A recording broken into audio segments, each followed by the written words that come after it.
Exodus chapter 25 verse 1 to 40. Verse 1. The Lord said to Moses. Verse 2. Tell the Israelites to bring me an offering. You are to receive the offering for me from everyone whose heart prompts them to give. Verse 3. These are the offerings you are to receive from them: gold, silver, and bronze. Verse 4. Blue, purple, and scarlet yarns and fine linen goat hair. Verse 5. Ram skins dyed red and another types of durable leather, acacia wood. Verse 6.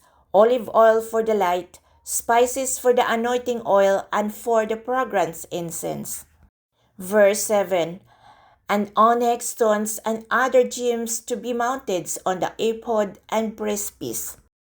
Verse 8. Then have they make a sanctuary for me, and I will dwell among them. Verse 9. Make this tabernacle and all its furnishing exactly like the pattern I will show you. Verse 10. Have them make an ark of acacia wood, 2.5 cubits long, a cubit and a half wide, and a cubit and a half high. Verse 11. Overlay it with pure gold, both inside and out, and make a gold molding around it. Verse 12. Cast 4 gold rings for it and fasten them to its 4 feet, with 2 rings on one side and 2 rings on the other. Verse 13. Then make poles of acacia wood and overlay them with gold. Verse 14. Insert the poles into the rings on the side of the ark to carry it. Verse 15. The poles are to remain in the rings of this ark. They are not to be removed. Verse 16. Then put in the ark the tablets of the covenant law, which I will give you. Verse 17. Make an atonement cover of pure gold, 2.5 cubits long and a cubit and a half wide. Verse 18. And make 2 cherubim out of hammered gold at the ends of the cover. Verse 19.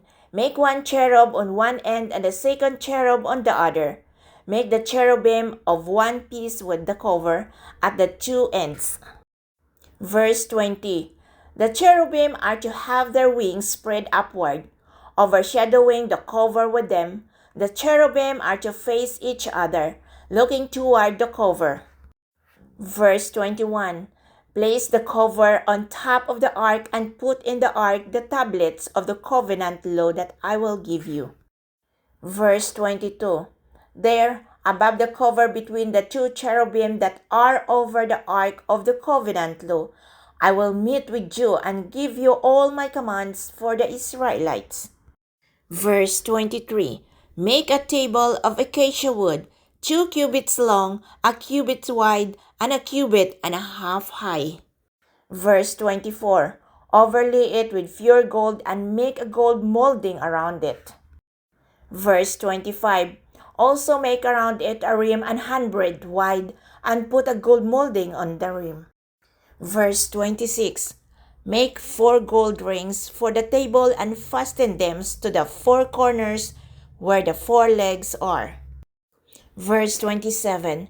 The rings are to be close to the rims to hold the poles used in carrying the table. Verse 28.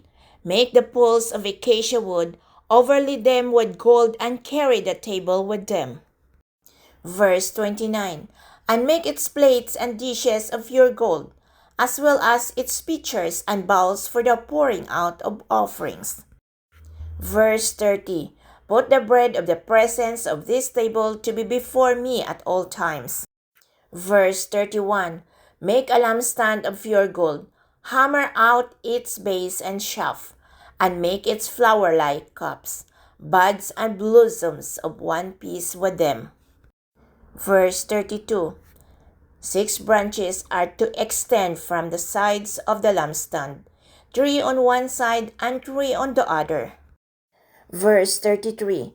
3 cups shaped like almond flowers with buds and blossoms are to be on one branch, 3 on the next branch, and the same for all 6 branches extending from the lampstand. Verse 34. And on the lampstand there are to be 4 cups shaped like almond flowers with buds and blossoms. Verse 35. 1 bud shall be under the first pair of branches extending from the lampstand, a second bud under the second pair, and a third bud under the third pair, 6 branches in all. Verse 36. The buds and branches shall all be of one piece with the lampstand, hammered out of pure gold. Verse 37. Then make it 7 lamps and set them up on it so that they light the space in front of it. Verse 38.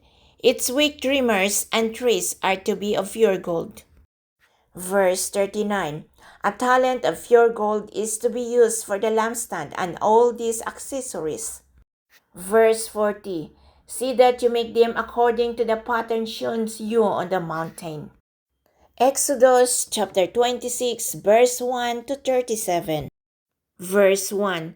Make the tabernacle with 10 curtains of finely twisted linen and blue, purple, and scarlet yarn, with cherubim woven into them by a skilled worker. Verse 2. All the curtains are to be the same size, 28 cubits long and 4 cubits wide. Verse 3. Join 5 of the curtains together, and do the same with the other 5. Verse 4. Make loops of blue material along the edge of the end curtain in one set, and do the same with the end curtain in the other set. Verse 5. Make 50 loops on one curtain and 50 loops on the end curtains of the other set, with the loops opposite each other. Verse 6. Then make 50 gold clasps and use them to fasten the curtains together so that the tabernacle is a unit. Verse 7. Make curtains of goat's hair for the tent over the tabernacle, 11 altogether. Verse 8. All 11 curtains are to be the same size, 30 cubits long and 4 cubits wide. Verse 9. Join 5 of the curtains together into one set, and the other 6 into another set. Fold the 6 curtains double at the front of the tent. Verse 10.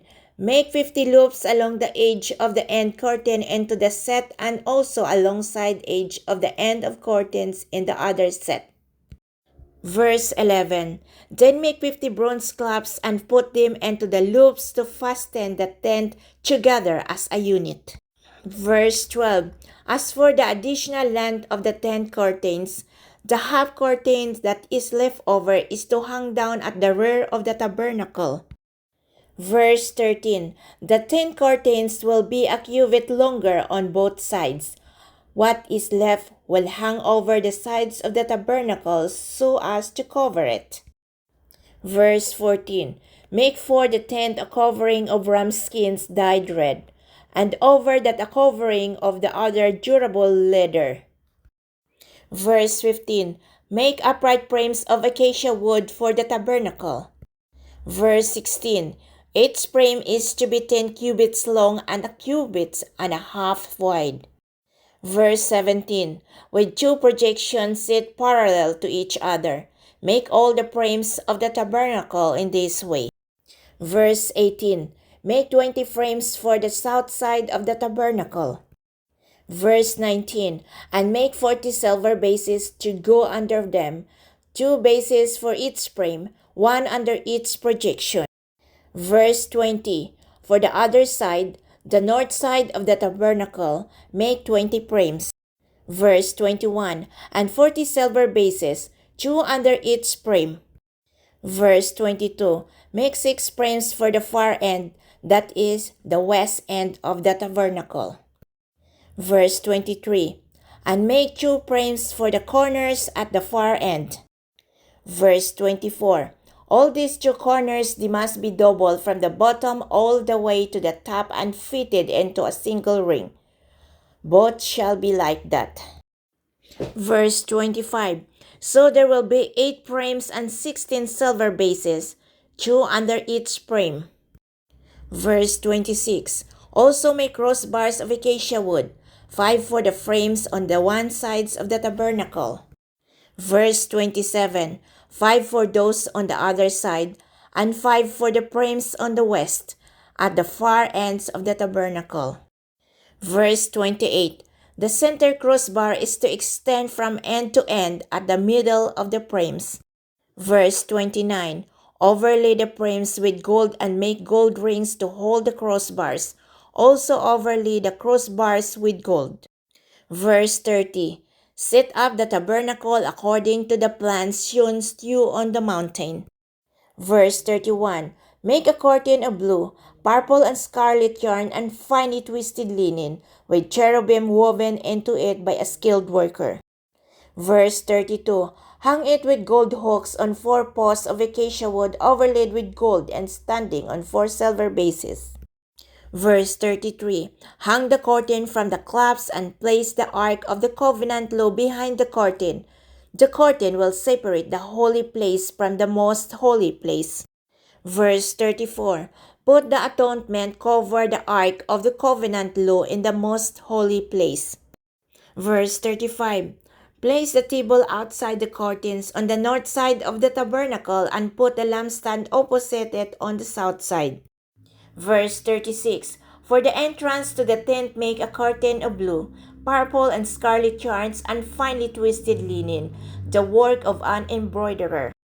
Verse 37. Make gold hooks for these curtains and 5 posts of acacia wood overlaid with gold, and cast 5 bronze bases for them.